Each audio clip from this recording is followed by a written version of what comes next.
Arc Junkies presents Weld Wednesday with AWS, brought to you by the American Welding Society. And now your host, Jason Becker.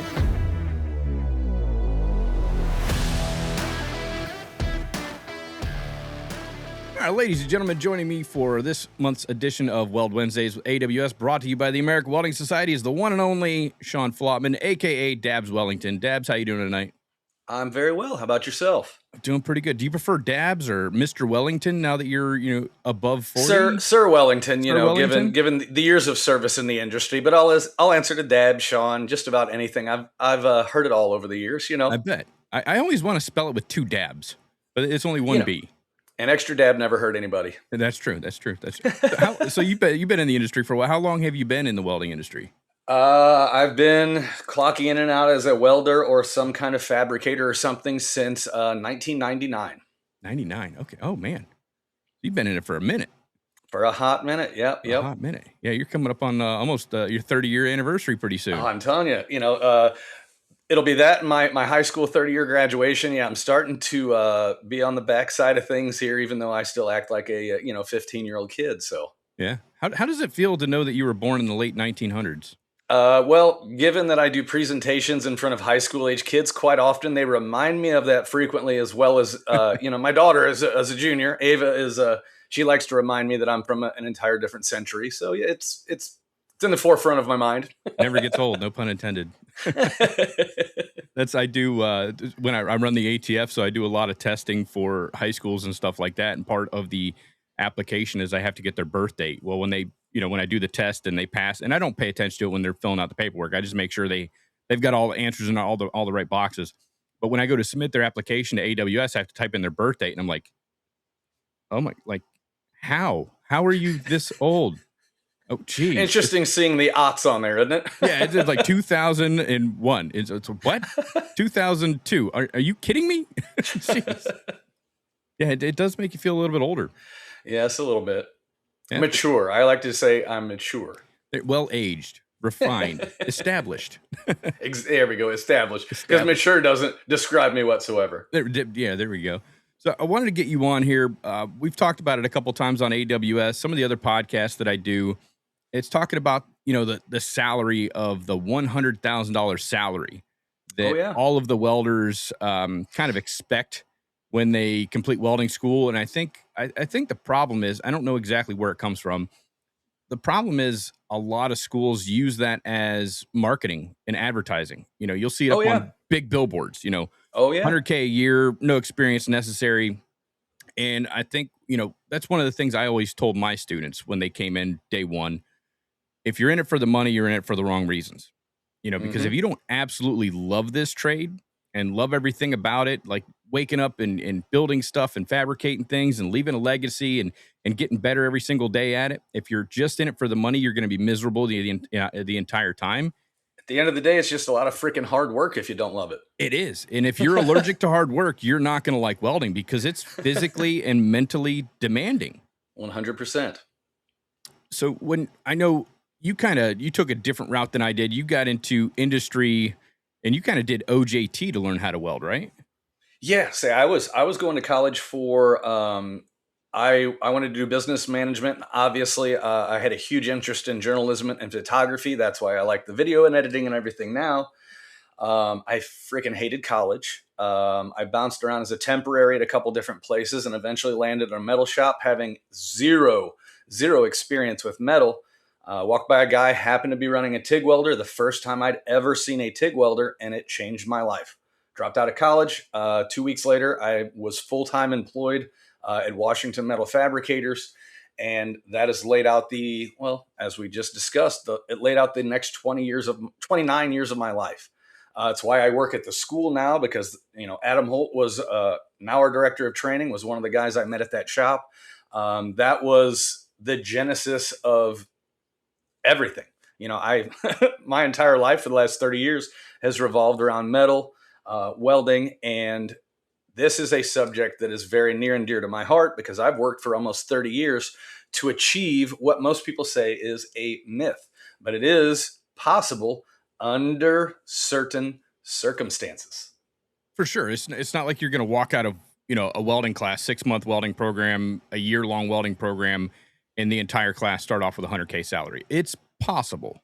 It's There are possible. outliers in this industry that can go and they can fall into a great job right when they get out of school, then they can hit that 100K mark. But for your average everyday welder that goes into a welding program or even learns 100% OJT, that's not the norm. You're going to start off, Nope. depending on your area. It could, I mean, I've seen it as low as like 15, $16 an hour in certain areas. $6.30 an hour is what I made at my first welding job. How much? $6.30. Oh, damn. I was like 938. It was always It weird was a numbers buck and a back half then. more than minimum wage at the time, Yeah. so not too shabby. Right? I mean, you're doing pretty good compared to most folks. It was better than flipping burgers at the time, It was, and more fun too. Absolutely. But I think, a lot of people just have this misconception in their head that, they're going to go to welding school and they're going to walk out as God's gift to welders. And people are just going to be lined up outside the door to hand them a 6-figure salary. Well, unfortunately, not everyone has, we'll call them ingredients. Mhm. If you're going to make a Michelin star meal, it takes a certain level of ingredient to reach a Michelin star dish. If you're coming in and, let's be honest, not every person is an A student. Not every person is got the same mental, physical capabilities. There are certain stresses, mental, physical, that go into every part of this job. And a lot of those upper echelon, even though you're just a dumb welder, if you're a journeyman level pipe fitter, you're pretty freaking smart. If you are a journeyman level math, journeyman level welder, you could probably walk out of a welding school and make 6 figures your first year, but those are the expectations of a 6-figure salary. If you don't leave somewhere with those skills and don't match those expectations, until you do, you may not make 6 figures. Yeah, I tell a lot of people you can't make, like, I love your ingredients analogy, because you can't make chicken soup from chicken poop, right? You got to start off with quality ingredients. Yeah, you got to start off with quality ingredients to do this. And like you said, you can't just walk out of welding school and just know how to do fillets and grooves. But also on the flip side of this argument, I have never met a student that didn't have the drive and the passion, that didn't leave an institution of education better and more well equipped. Yes. Not everyone over 30 years can develop a 6-figure salary. Many that try will eventually reach it. But I mean, some people, myself included, it took me the better part of 2 decades to even start coming close. And that's with a mixture of welding and multiple other businesses, but that's, people just see 6 figures. It's like, there are a lot of ways to do things as a welder. But right out of welding school, man, there's a lot of moving pieces, that 10 to 15% maybe. And man, that's probably still a reach. It's a possibility. But they've got to listen to a lot of things. They've got to get lucky. Luck, landing a union job, whether you're doing it right out of school or right off the street, is a stroke of luck. That is not a guaranteed way to earn 6 figures, but it's a hell of a start. Yeah. I did same thing. It took me about 2 decades to get into that 6-figure range. And it wasn't just like going to work at my 9 to 5 and then coming home and just kick back and relaxing. It was like doing the 9 to 5, doing fab projects over here, side work over here, running a podcast, figuring out how to monetize a podcast. All of those things combined allowed me to get into that mark. However, that's what fit my lifestyle. That's what, I could have traveled around. I could have made, I had job offers. Hey man, we'll pay you $65 an hour, $100 a day per diem, this, that, and the other thing, working 7/12s for 6 months, going shut down to turnaround. And I was like, no, I did all my traveling when I was in the military. I want to find something local. And here's what the local industry in my area had to offer. And for being in my local area, I was making pretty good money. I wasn't making, national big time money, but it was like local big time money. And that's kind of what I was looking for. And that's kind of what I tell a lot of folks that kind of have this, misconception when it comes to welding is, if you kind of live in a small town and you go to a welding school and you go back to your small town and apply for a job, you're not going to make 6 figures of welding. You're right. The wages are trash in the welding industry where you live. Yes. However, I know that, like compared to what a journeyman iron worker makes down here in Florida, I think the whole package is $54 and some change. I know up in New York, it's above $100 an hour. 100%. So again, it depends on where you live. I mean, there's a lot of iron workers down here in Florida that want to go up to New York to get vested in their pension program and work up there and kind of live in Florida. So best of both worlds. You're paying for you got your mortgage and stuff down here in Florida. You're paying state taxes in Florida, but you're working out of state making big money. That's another opportunity. But you're not going to be able to go in your own backyard and find that kind of money. You've got to travel. I mean, unless you're living right next to where the work is, and chances are 6 months from now, the work's not going to be there anymore because the building's going to be complete. The pipe's going to be laid. They're going to be off to somewhere else that's not in your backyard once again. So you're going to have to travel around and move where that money is. Well, I think you brought up a great point there. The myth of the six figures. It's not a myth if you think you can do it close to home. I'm not saying that there aren't a handful of people, journeyman welders, stuff that have been doing this for a long time. But if you're right out of welding school and you think that you're going to be able to sleep in your own bed, that mom and dad are going to be able to cook you meals and stuff, there are students that are going to earn six figures this year, but they are going to be rolling stones. They're going to hit shutdown after shutdown. Some of them may get lucky and do a data center and get new construction, but they're going to be living less than desirable lives. But that's what they signed up for. A lot of these people get out there and they can't hump it like that for 12 months out of the year. So then they go back home and they say, well, I never made it as a welder. Six figures is a myth. It is tough. But there are some people out there that are willing to chase this, whether it be 70 hours a week under the hood or juggling three things like yourself and myself. After we get off this podcast, I'll be packing and shipping out 6 more bracelets. But I miss the hustle. I miss being under the hood. I'm at a point in the summer now where I can juggle 2 or 3 things. And, it's an opportunity to make extra money. There is opportunity. If you can weld, if you have a hood, there's 24 hours in a day. You don't have to make all the money for your company. There's a lot of different ways to diversify. Like you mentioned, the guy traveling, buy a place in New York and Florida. When you're in Florida, rent out the place in New York. Now you've got passive income. So there's a lot of different ways. If you're in this for 6 figures, let's make money while we're in the hood and outside of it. Let's think about this. Kenny Stu is a great welder that helps a lot of these young guys. I mean, 6 figures, if that is your only goal, it's doable. But I think people need to focus on how can I make money and be happy. Mm-hmm. How can you have this conversation 30 years from now and look back and say, God, I chased money the first 10 years and passed up a couple great opportunities that could have turned into somewhere you worked for 10 or 15 years straight. Money's great, but I'm to a point in my career where I'm looking at the entire thing. Yeah. What something can grow into. Money's great. But this is also an investment of your life. Where's it going to take you? Are you burning bridges just to achieve a 6-figure salary? What are you going to do 5 years from now? So there's a lot to think about coming up in this industry. Yeah. I mean, if you're only motivated by money, then go chase it. But if you sit back and think you're like, I want something close to the family, I want to start a family. Like if you're in the middle of like trying to start a family or you've already got, seeds planted, now's not the time to be like going to a traveler welder. Unless you can take your significant other with you and they want to go on the road with you. I know some welders that you don't like her. you gotta like her. I mean, like hell. I mean, I know some welders that their wife is their helper. They go out there and like they've got that relationship.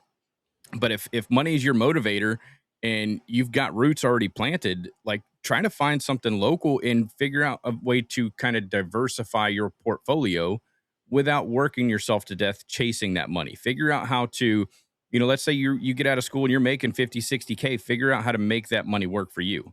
Like you were talking about, if you got a couple rental properties and stuff like that, look into, real estate. That's a good thing to get into. Side work is awesome. If you can work 40 hours a week for company A, and then you can put in another 30, 40 for yourself, but you be smart with that money and figure out a way to invest in yourself and, maybe your skill sets or something to that effect, or, other business opportunities, look into those avenues. I mean, there's 100 different ways to make money. You just got to figure out how to do it where you're not sacrificing your time. And my uncle told me something right at the point of retirement. He said, Jason, you got to figure out a way to have multiple non-competing sources of revenue.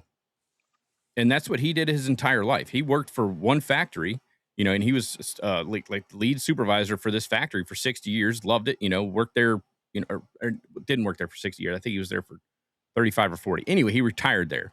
But he would go there and work 60 hours at the factory, but he also had a farm at the house.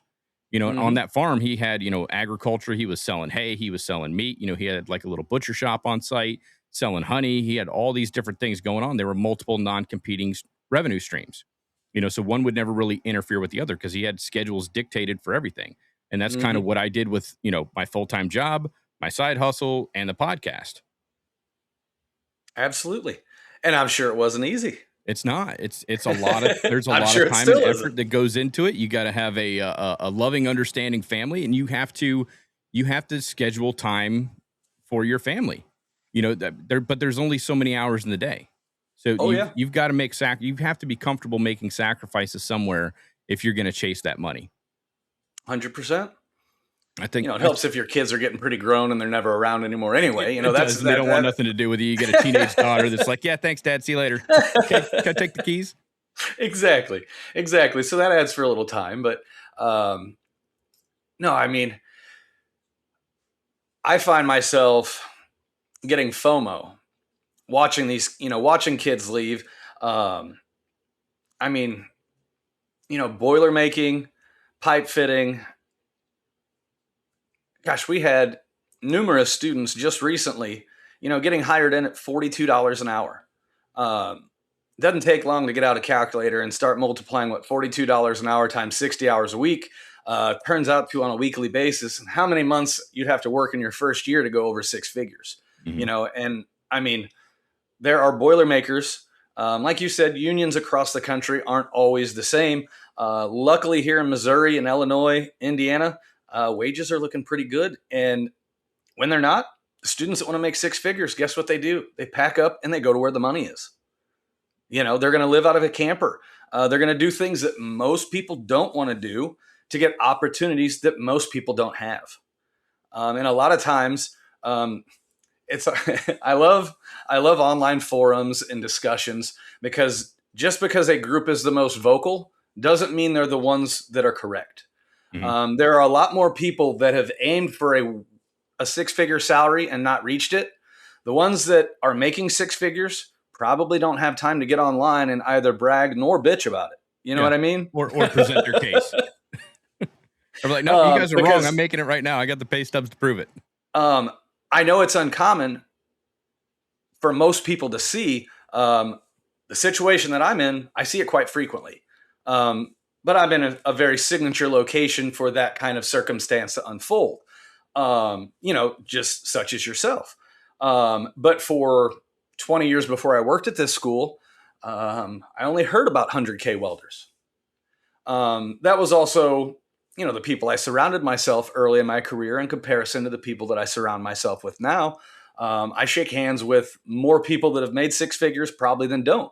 But a lot of the people I'm talking to are men, women that have been in this industry for 30 years, men and women that had much different stories entering in this industry than I did, so rather than say it's an impossibility, I try to listen to what they did differently than what I did and see the effect that it has on people that are up and coming in the industry now. I missed my shot at making six figures the first 20 years of my career. I won't let that opportunity pass me by now. That's why I'm working, 8 hours a day at the office, 4 to 6 hours a night here. But if that is what somebody's goal is, man, there's a number of ways to do it. They just need to start asking someone that they see a little bit of what they want in them, how they got there. Yeah. I mean, honestly, today there's no excuse now because you've got Instagram and TikTok and Facebook and all these other online platforms. You can reach out and talk to the welders that are out there making the money because a lot of them, they also have platforms. They've got got a pretty big following on Instagram. They have YouTube channels. They're running reels and shorts and this, that, and everything. And most of those folks are approachable because they want to help others. I've never seen anybody on Instagram that's doing really well for themselves that doesn't say, hey, if you got questions, if you want to figure out more about, like, shoot me a DM, or Hmm. answer information or questions and stuff in the comment section. I mean, they're out there. So, I mean, there's never been a better time to figure out, if you're in welding school right now and your goal is to make that money, identify with somebody that's out there, figure out, find somebody that's doing what you want to do and say, hey, how did you get there? Because I Hmm. guarantee you they're going to show you the shortcut. Because Yep. and that's kind of why I did the podcast for so long, is like, I want to help others avoid the same mistakes that I made coming up, so we can shorten up that learning curve. You don't have to Absolutely. learn like the way I did through hard lessons. Like, there's easier ways of doing this stuff. Like, a lot of the old timers and my mentors kind of helped me, dodge some different bullets and different things in the industry, avoid certain things, chase down, different opportunities and stuff like that. Find somebody that's doing that and say, hey, can you share, like, how did you get there? What steps did you take? If you could go back now and change, part of your path, what would you change? What would you do different? Well, that's the beauty of schools, apprentice, journeyman programs, any of this stuff. It's just tradesmen sharing what they're sharing, the shit that's not in a book anywhere. I mean, don't get me wrong. There's a lot of great literature out there, but sitting around a table after a mistake has been made and watching how a 30-year-old craftsman fixes a problem is a magical thing. Hmm. Just watch it. Oh shit, I remember I did this one time. It's just there are a lot of things that only time can teach you, and someone that is willing to give you their time, to where you can get those shortcuts, cliff notes, whatever you want to call it. That is an invaluable resource, that a lot of people, myself included, didn't have, but just little bits and pieces. When a guy saw me struggling and felt bad, but going to a school or apprenticeship program, that is their job to make sure that you get better.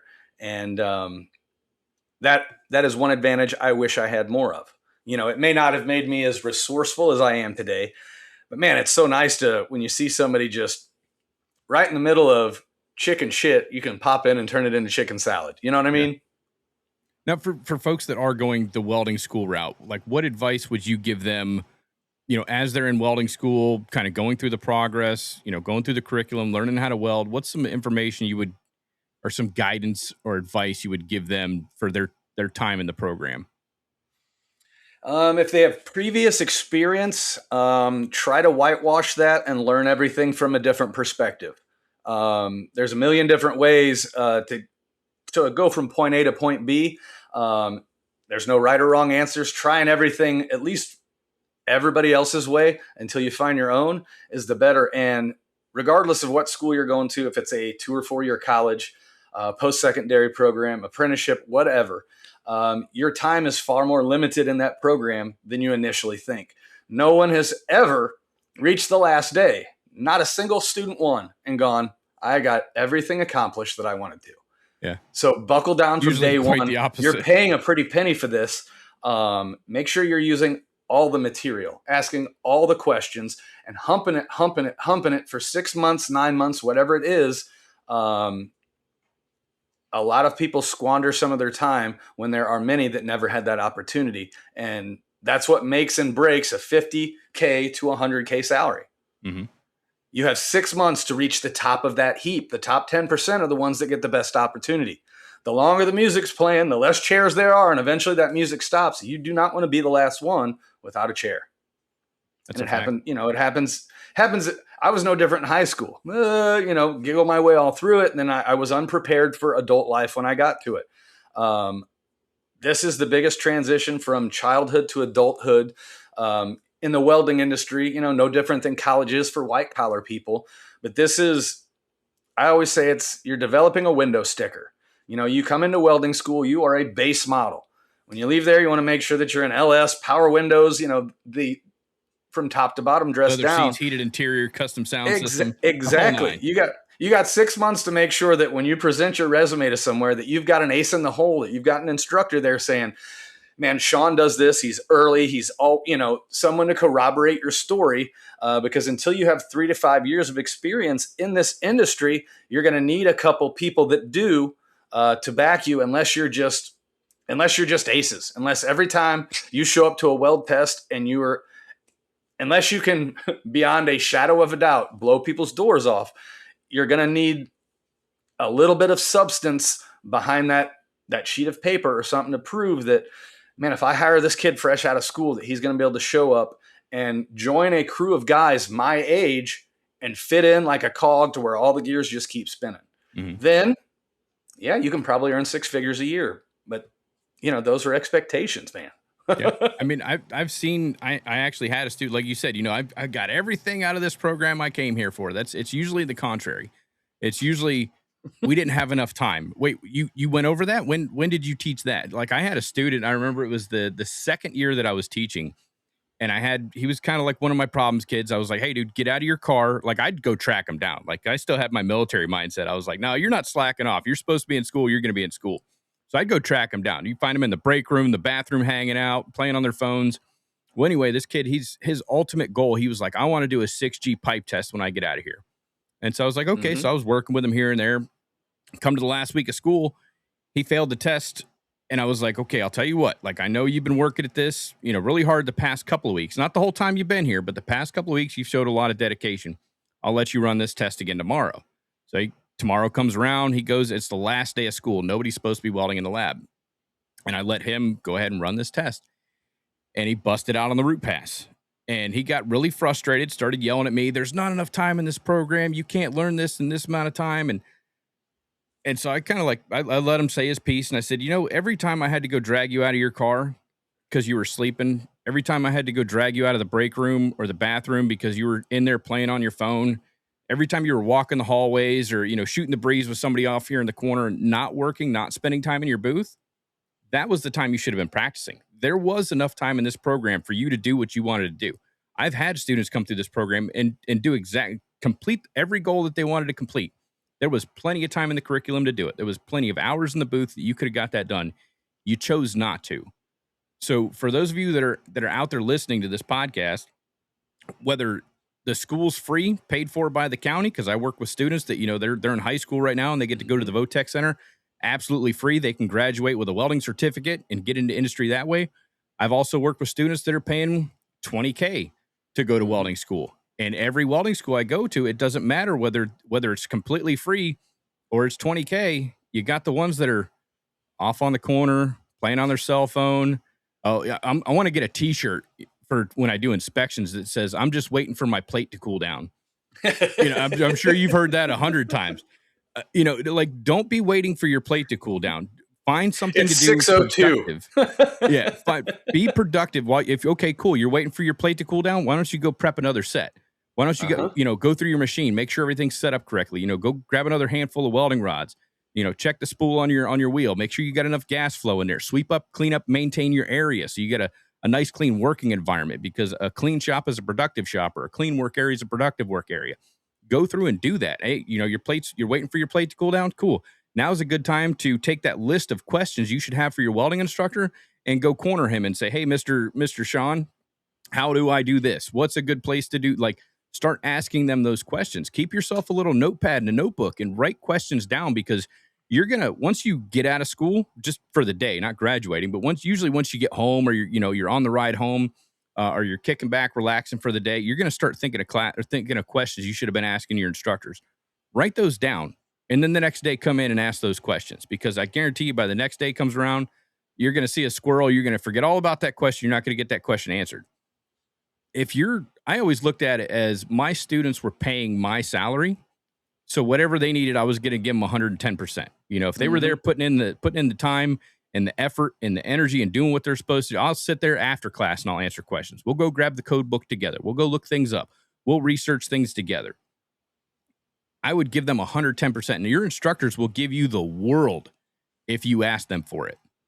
But you got to show that work ethics. You got to show that effort. You got to show that you want to be there, that and you got to ask. You got to invest that time. You're making an investment in yourself, whether the tuition's zero or the tuition's like some extraordinary amount. You're making that investment in yourself. And honestly, if it's free, you should be showing up as early as they'll let you in that building and staying as late, until they kick you out the door, kicking and screaming.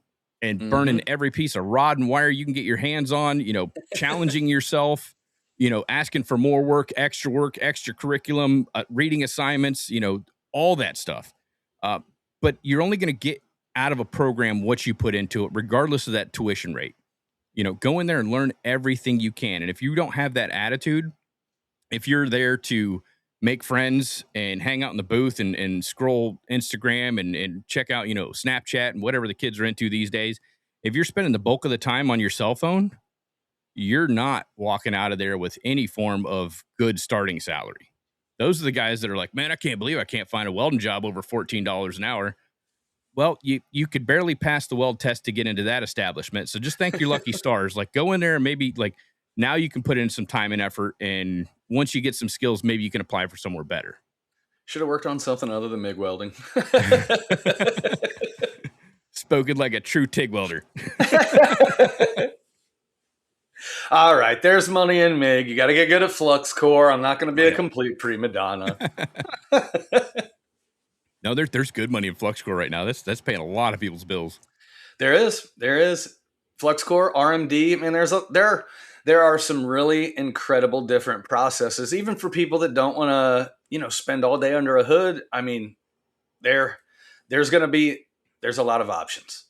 That's this entire industry. If you get really good at it, 6 figures is in your future, but there is the caveat.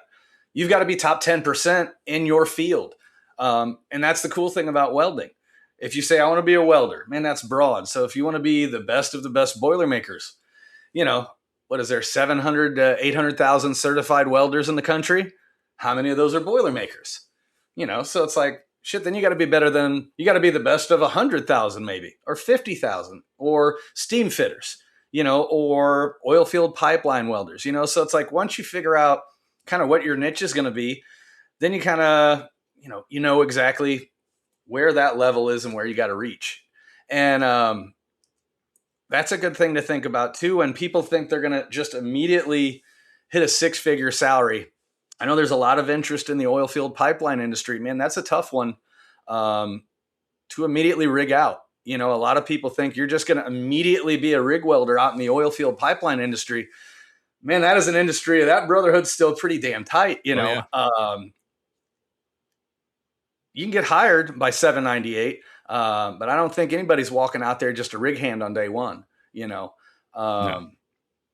So there are a lot of myths with that 100K salary, but there are a lot of people that are proving that myth wrong if they can take all the little bits and pieces that we've discussed and find, like I said, that perfect recipe for them. And if it doesn't happen your first year, try again. And eventually it will. And most welders, even after they come off the road, if you've achieved that 6-figure salary, a lot of times there's ways to maintain it without taking a step back.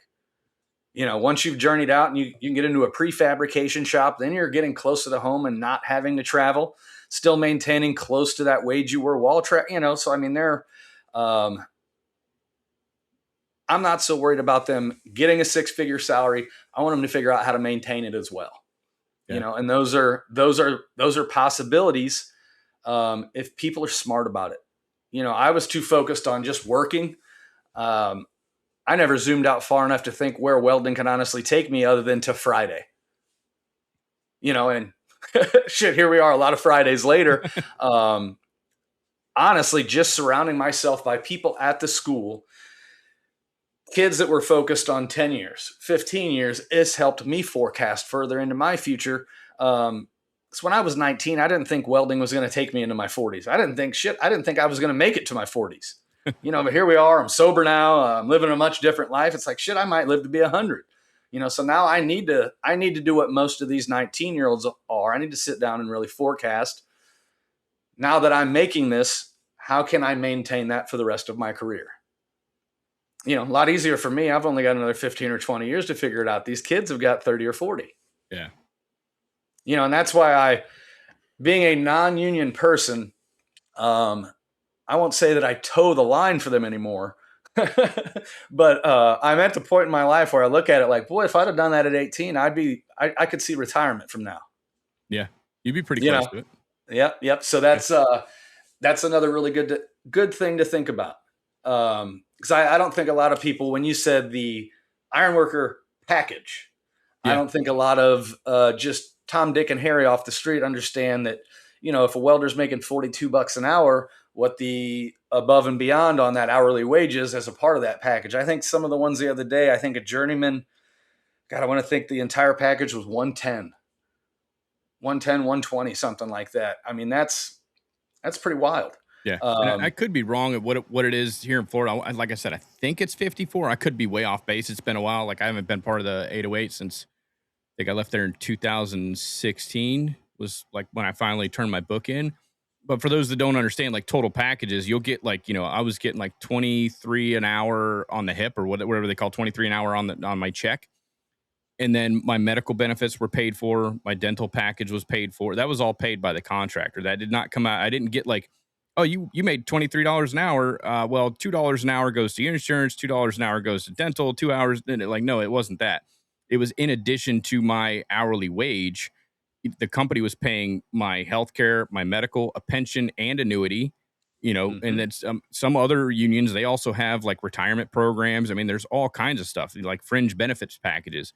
There's a lot to it, but yeah, I mean, like you can make a ridiculous amount of money doing that. And like you said, like figuring out a way to maintain that living once you come off the road and all that. I think being smart with your finances is going to help out immensely with that, because a lot of people, they see the welders out there that are making like that big money. They see the trucks that they're driving, the fancy rims, the polished welding machine, starched pants, like the whole nine, like everything is like top end, high end, top dollar. You don't have to do that. You can find a good daily reliable used vehicle. You can I'll be the guy probably in a get beat up Buick with no bills. You can get a decent, welding machine on Facebook Marketplace that's got low hours on it, and you can start off with like decent stuff. You don't have to have top of the line. And even when you start making that good money, you don't have to go out and buy high end everything and flaunt that. And so I like that quote. It's like, let them think you can't afford the bread until they find out that you own the bakery. Yep. I love that quote. It's like just live below your means. You just because you're making the money doesn't mean you have to show everybody you're making that money. Live modestly. Hold on, invest that money and put that money to work for you while you're making it. And that way, when you do want to like say, you know what? I kind of want to, I want to start a family now. I want to settle down a little bit. I want to go back home. I'm tired of life on the road. Yeah, you got a nice little nest egg. You've got, other income coming in on top of your investments. You played it smart, and then you turn around and resell your used truck and your welding machine and all that. Or, perhaps you've upgraded some stuff. You can turn around and sell that and turn a profit on it. But I mean, live smart, live below your means. Be smart with your money. That's something I wish they would teach in welding school. We had at one of the schools that I taught at, they were like, oh, we're going to teach them financial management. We're going to have a class on financial management. We're going to have a guy from the bank come in and they're going to tell the students all about financial management. And I was like, oh man, this is going to be so awesome. That's exactly what these kids need, because I am not the one to teach them that. I am not the one to teach somebody financial management, right? So they got somebody coming in from the bank, and it turned out to be a whole, 6-hour sales pitch on why they needed to open up an account at the local bank. And I'm like, oh yeah. When are you going to get into like them actually managing their money, not just opening an account at the bank? Like, are you going to talk to them about, starting an investment portfolio, maybe a Roth IRA, maybe a regular or traditional IRA, maybe invest in some mutual funds, some CD, like none of that? No, you just want them to open an account. So like I went to administration and I was like, if you guys are going to do that, I'm just going to tell the students they have the day off, because that's just a waste of their time and mine. We could be in the booth welding, but yeah, I mean, like, manage your money properly. And if you don't know how to manage your money, hire somebody that you can trust to manage your money. Call up Steamboat Financial real quick, Yeah, I mean, go down to Charles Schwab. They'll help you out. Yeah, exactly. That was the good thing about factory work and stuff like that. At least they have opportunities like that. But man, you start thinking about insurance. I've got a small family. Our insurance rates aren't crazy, but if you've got a couple dependents, it's like if you've got an employer or a union that's going to pay for your insurance over an entire year for a family of 5, at the end of the day, if a union guy is making 80K and a guy that has to pay his own insurance is making 100K, the guy making 80K for the union's coming out ahead. Oh yeah, he's coming out way far ahead. So I mean, those are things that people have got to calculate into that. It's like, just because you cleared 100K at the end of the year, how much of that were you seeing at the end of every week? So that makes a big difference too. It's like, are you doing it for the bragging rights? Are you doing it because, this is something you're going to maintain? You've got a goal, you've got a plan. At the school, I get to see a lot, we had a bunch of students the other week testing in, so kids at the very beginning, they were also testing a bunch of specialty welders that have been out there for years and years and years. And man, there is a huge difference in these walks of life and people. You can see the guys that have had it figured out, been saving, been preparing, and then the other guys that they can't get off the road even if they wanted to. That they've made piss poor decisions for the last 20 years of their lives. They've always bought the new truck. They've always bought the new house. An ex-wife got half of this, half of that. And it's like, they are now married to the road. They can't leave if they want to. So it's like, once you make six figures, it's like, you need to make sure you're making the correct moves in your life to where that is yours. I mean, there's a million different ways that I see people getting in trouble, and six figures only does you good if you're able to keep some of that to yourself. And, that goes for the toys, the women, the drugs, that's another huge thing. A lot of people get out, and maybe that's the blessing in disguise that I never traveled, given my, now non-existent relationship with alcohol. Who knows what the road would have done to me? It may have been the best or worst thing. Those are struggles that can affect people in that six-figure year journey as well. Yeah, you start making that money, you don't know what to do with it. You start hanging out with the wrong people. They're making bad decisions. You got just as much money as they do. Next thing you know, you're paying the tab. Mm-hmm. Yep. Well, and that who you wind up surrounding yourself, that huge problem in my 20s, a completely different caliber of person than I surround myself with now. The positives and the negatives, regardless of who you surround yourself with, are going to rub off on you. Oh, big time. And I've actually noticed that, within the past 10 years of my life, like the folks that I'm hanging out with, it's like that old quote, like, show me who your friends are, I'll tell you who you are. Uh-huh. It's 100% fact. So I started hanging out with like people that have their life together, that are making good decisions. They've got money, they're stable. And then I've got friends that are like, hey man, what happened? How come we don't hang out anymore? Why aren't we drinking on the weekends every weekend anymore? Why aren't we doing this together? And it's like, because you're still doing the same stuff we were doing 15, 20 years ago. There. I kept going. I'm making some progress here. It's not, I mean, I love you. Like we're still boys. Like I'll, send you, a happy birthday and Merry Christmas, but I'm just not there with you anymore. I'm not into the same things, like I'm trying to better myself. And I think that's another thing. Once let's say you do graduate welding school, you've got to have goals and aspirations. You got to know where you're going. You can't just be like, all right, I graduated, now I'm going to go into industry. Like, what industry do you want to be in? Find those folks, surround your folks. You want to get into pipe fitting, go find some pipe fitters, go hang out with one of them, go find a crew of those people to hang out with, let them mentor you, let them guide you, especially while you're in welding school. If you're in a high density area of welders, or, like that industry is there, go hang out, see if you could chat with them. A lot of people will mentor you. They'll put you in the right direction, especially like a lot of those folks that, like when I was at teaching the college, I would take students on little field trips, to go see what things look like once they graduate welding school. Those people will let you like come in and not necessarily hang out, but like, start like an apprenticeship or like an internship with them. Yeah. So like, go see what's in the neighborhood. If you can get a job during welding school, that's going to teach you a little bit more work ethic. You're going to get exposed to more tools and equipment. If you're just going to welding school and you don't have a job after class because mom and dad's footing the bill, see if you can get a small job, in your off hours locally at a small fab shop. Surround yourself with some people. We get kids jobs right where I started. They can go sit in the same hole where I started and be like, see how good you've got it. You'll never have to do this ever again. Yeah. Once you graduate welding school, you can pick your ticket. Uh-huh. But I mean, that's good. That's good for perspective too, though. because that's something like I'll see, kids get an offer for a job that's like $35 an hour. And they're like, well, man, all they're paying is 35 and 120. And it's like, I just want to reach across the table and smack somebody, Smack 'em. I was making $6 and some change when and it's like, my God, it's like, that's, it's like, there's a lot of people that could be a monthly salary, Mm-hmm. And I mean, that's not bad coming out of welding school with no experience other than what you've learned in the program. I mean, you don't even have a tool $25 an hour isn't terrible. You know? You don't even have a tool collection yet. You've got the welding hood they gave you at school. You got the jacket they gave you at school. They got the gloves, the tape measure. Like most of the students coming, and I could always tell who was going to do well. This is as an educator, and you can probably see the same thing because you're working at a school now. Plus, you travel around to other schools. The students that have the same basic gear on graduation day or all throughout the program, those aren't the ones that are going far.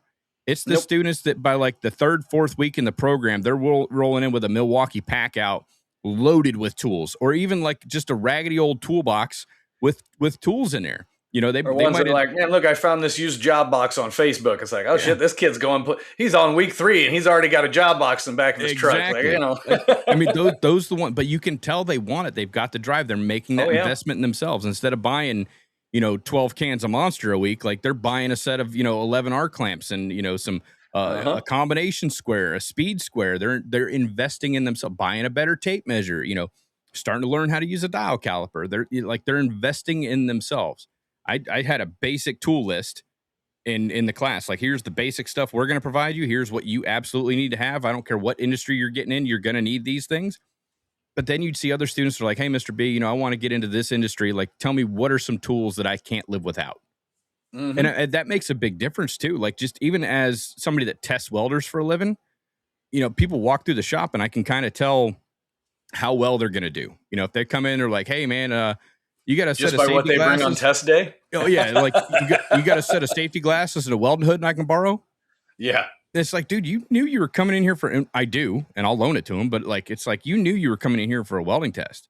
And then you get the guy coming in behind him. He's got his hood, jacket, gloves, bucket full of tools, got their own grinder, their own wheels, everything, earplugs, like they got the whole nine. Like, it's like, okay, they came here to actually do a welding test. And usually the people that bring a lot of those tools in, they're the ones that pass the test. Yep. That's funny. That exact scenario happened with some of those specialty guys. Yeah. Turned out to be special for sure. They're special welders. But I think another, like you gotta, like we were talking about earlier, you gotta have goals and aspirations. Like, set yourself up with a plan. But halfway through the program, you should have a good idea of what industry you want to get into. Don't wait for your welding instructor to say, hey, when you get towards the end of the job, or when we get towards the end of the program, I'll get you a job over here with this, mom and pop shop. They do a lot of MIG welding and they make handrails and stairs and stuff, which is good. Great place to start, right? You should be at home doing your own research, looking online. What types of jobs are available? I mean, you said it earlier, like there's so many opportunities in this industry, and it doesn't have to be under a hood watching a puddle all day. I mean, you've got automation, you got additive manufacturing, you've got aerospace, you've got pipeline industry, you've got structural steel, architectural, ornamental. We could go on and on for hours. Mm-hmm. This is one industry that it's like a spider web. There's so many things you can get into: technical repair, technical sales, so many different things. Certified welding educator. I mean, come on. Welding educator, welding instructor, welding inspector, welder performance qualifier. I mean, there's a lot of welding engineer. That's another one. You want to make 6 figures? Get into welding engineering. I mean, the industry is hurting for them as well. Yes, there's a reason I play with fire. I'm not on the engineering side. Oh no, there's a reason that I've got Amazon's basic calculator here, not like a TI 97 or whatever it is. I don't even know what those nerds use. My calculator can still write boobs on it, and that's all I care about. There we go. Yeah, I can just chat GPT whatever I need to know when it comes to engineering. Hey, Claude. That's what the engineer's for. That's what they're doing now. I guarantee you, a lot of engineers are using AI for a lot of that stuff. Like, man, I can't 100%. Remember. I know we went over that in class, but I don't remember because they were one of those students that were playing on their phone. Exactly. But I mean, this career can be whatever you make it.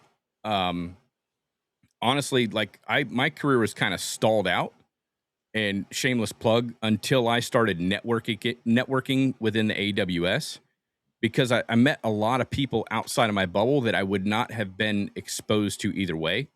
And a lot of those folks that I met from going to, starting off at the section meetings, going to the Instructors Institute down in Miami, like a lot of these different events, Fab Tech is another one.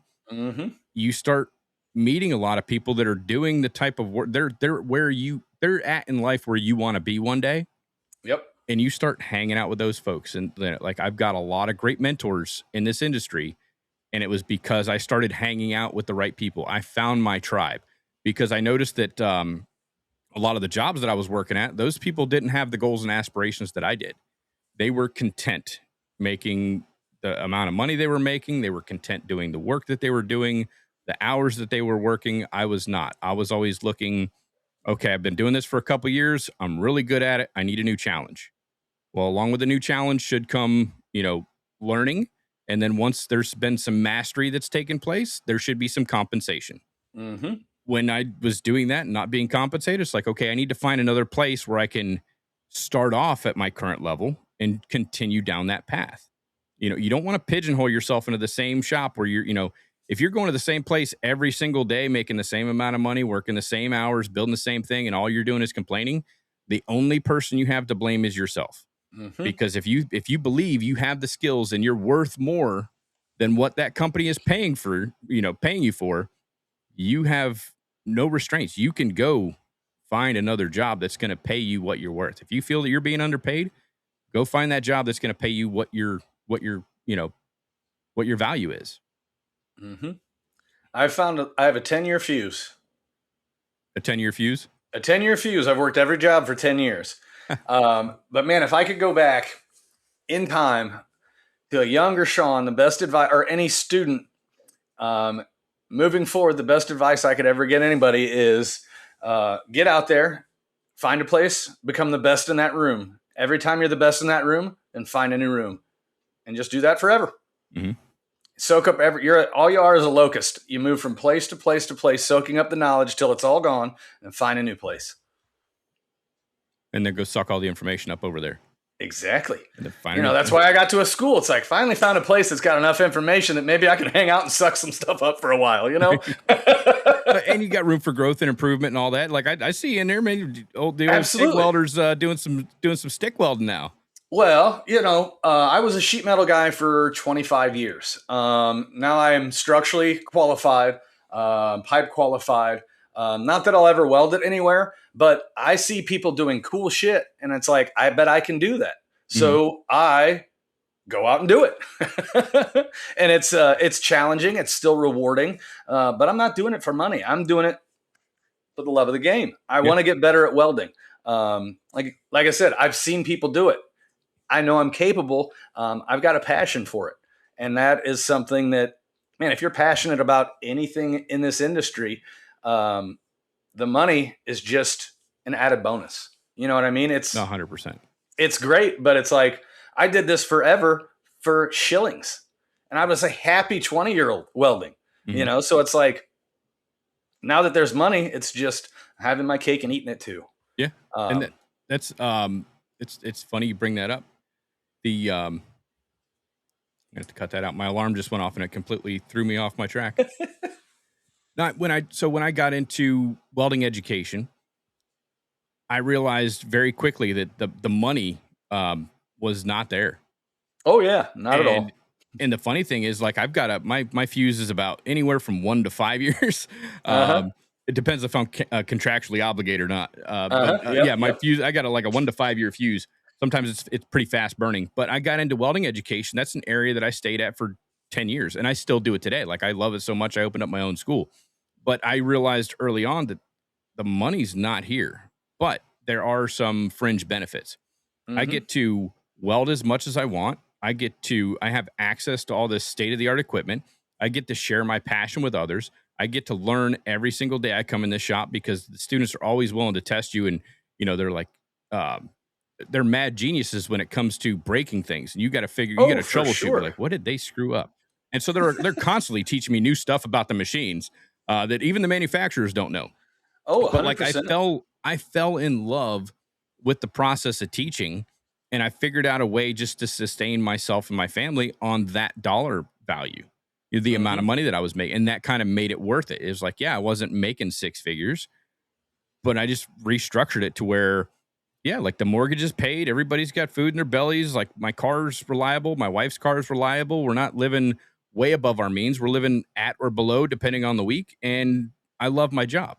Like I get excited every morning. My feet hit the floor, and I was like, man, I can't wait to get to work.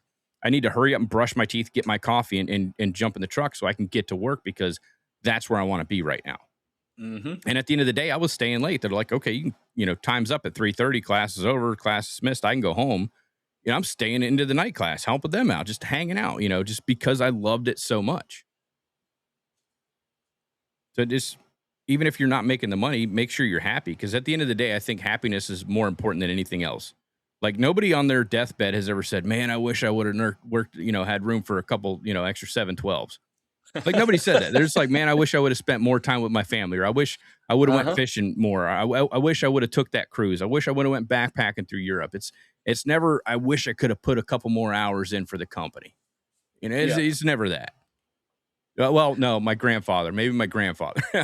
I don't think he wanted to retire. They're like, part of his service contract when he left was like, I still want you guys to, he still wore the company uniform for like 10 years after he retired till he passed away. It was part of his retirement package that they took care of his uniform service. They would come to the house. I'm not even kidding. They would come to his house. They would pick up, but he worked for that company his entire life, and like part of that agreement was like, you're going to take care of my uniform service. They'd come to the house, pick up his uniforms, drop him off another fresh set till they saw him the following week. So he might've been the only one that says, I wish I would have had a couple more hours in the shop or something. But I mean, just be happy, chase happiness. Don't chase the money. That would be, like I've been on both sides of the coin. I wasn't making the money. I got to the point where I'm making the money. I would chase happiness. I'm at that point in my life now. I would rather chase happiness than chase money. Because it's not all it's cracked up to be. Once you're making that money, it's like, oh, cool. I've got all this money, and you look around, you're like, well, I've got no friends. My family's suffering. My health's suffering. But look at my bank account, man. You can't take that with you when you go. If money was so great, people would never come off the road. Yeah. But every traveling guy is, man, one more shutdown season, I'll have enough saved up to come off the road. So I mean, it's an end to a means unless you've done something that it is your only means. Nobody enters it going, I'm going to travel for the next 30 years. That doesn't seem like a realistic game plan. You don't want to do that. I travel like maybe once a month, 3 or 4 or 5 days, sometimes once a month. And it's like that's about all the traveling I need. Yep. I get a pretty good run in for 9 months. I'm still home every weekend, so I'm never extended, but there's some 12 to 1600 mile weeks. They add up quick. Well, Dabs, it's been an absolute pleasure catching up with you again. I'm hoping to see you're going to be at FabTech Vegas this year, right? I will be at FabTech Vegas, absolutely. Okay. I missed the one in Tampa. That is the only one I've missed and had complete FOMO. I'll make sure I don't do that mistake again. I think it's coming back to Orlando in 2 more years. Orlando, that's where it was. Sorry. Yeah. So, I always think Tampa from the old Weld.com days, Oh yeah, Weld.com too. Yeah, Clearwater. So I think it's Vegas this year, Chicago next year, and then I think back to Florida. So awesome. Chicago's my favorite, but that's it's the closest one to home. That's true. Yeah, you'll have to. I'm sure I'll be doing some podcasts. You have to pop in and do the obligatory. For sure. Even if you're in a glass case, I'll at least come by and bang on the wall. Bang on the wall. Bang on the window. Hi guys. Well, damn, Sean. Before we get out of here, why don't you tell everybody where they can find you? Well, you can find me on all my socials at Dabs Wellington, and that's really about it. Okay. Well. Awesome. Once again, thank you so much for coming out here and kind of sharing your experience from under the hood with the listeners. Oh, and anytime. Always good being on here. And hopefully everyone can hear me because I got a mic. I pulled out all the stops for you this time. Oh, yeah, you did. I appreciate that. You're a great guest. my $5 awesome new headphones that I'll never use again. Got the headphones, got the mic. Hopefully you received the receipt and you can return it. I don't know if Five Below takes anything back, but they'll be worth it. Maybe not. All right. Thanks, man. Hey, see you, buddy. All right, ladies and gentlemen, that's going to wrap up this month's edition of Weld Wednesdays with AWS. Huge thanks to the American Welding Society for continuing to support education, standards, and the people who keep this industry moving forward. The AWS exists to support welders, inspectors, educators, and fabricators at every stage of their career. And if you're serious about sharpening your skills, advancing your career, or getting more involved with the welding community, AWS.org is where it starts. Thank you all so much for listening. Thanks for sharing the show, and thanks for being part of a trade built on skill, discipline, and pride. I hope you'll have a great rest of your month. Stay safe out there, and until next time, make every weld better than your last.